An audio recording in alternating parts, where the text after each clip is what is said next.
அவர் உங்களுக்கு என்ன சொல்கிறாரோ அதன்படி செய்ய வேண்டும்.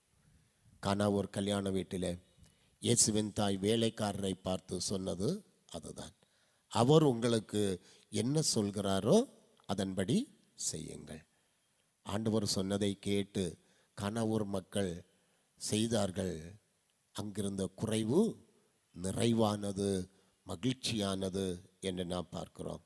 ஆதாம் ஏவாளிடத்திலே ஆண்டவர் சொன்னார், இந்த கனியை நீ புசிக்க வேண்டாம். ஆனால் புசித்தார்கள். அவர்கள் தேவதூதர்களைப் போல மாறவில்லை, மாறாக தோட்டத்திலிருந்து விரட்டி அடிக்கப்பட்டார்கள். எனக்கு அருமையான கர்த்தருடைய பிள்ளைகளே, திருமுறையிலே இப்படிப்பட்ட காரியங்களை நாம் சொல்லிக்கொண்டே போகலாம். மனிதர்கள் நம்மை மாற்று வழிகளிலே வழிகாட்டுவார்கள். மனுஷனை நம்புவதை பார்க்கிலும் கர்த்தர் பேரில் பற்றுதலாயிருப்பது எனக்கு நலம் என்று பக்தன் சொல்கின்றதை நாம் பார்க்கிறோம்.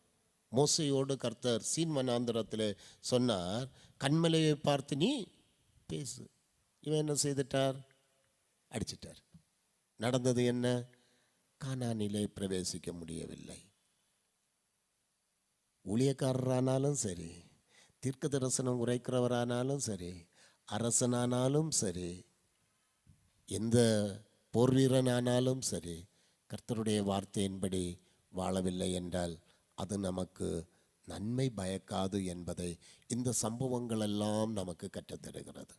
அருமையான ஆண்டவருடைய பிள்ளைகளை, இந்த பரிசுத்த ஓய்வு நாளிலும் ஆண்டவருடைய சமூகத்தில் ஆண்டவரை துதித்து ஆராதிக்க கடந்து வந்த அன்பு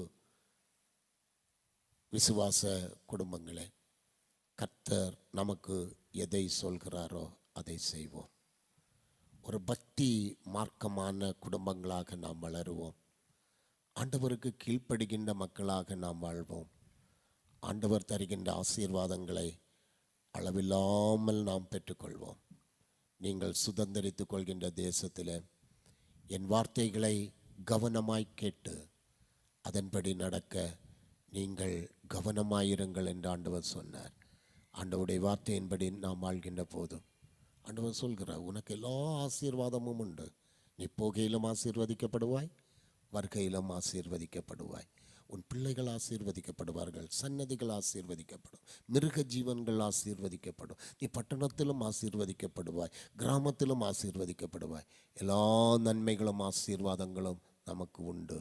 வாக்கு பண்ணினவர் வாக்கு மாறாதவர்.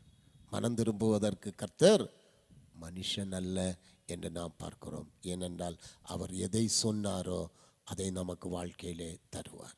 அதற்கு ஆண்டவருடைய வார்த்தையின்படி வாழ்வோம். கர்த்தர் நம்மை ஆசீர்வதிப்பாராக.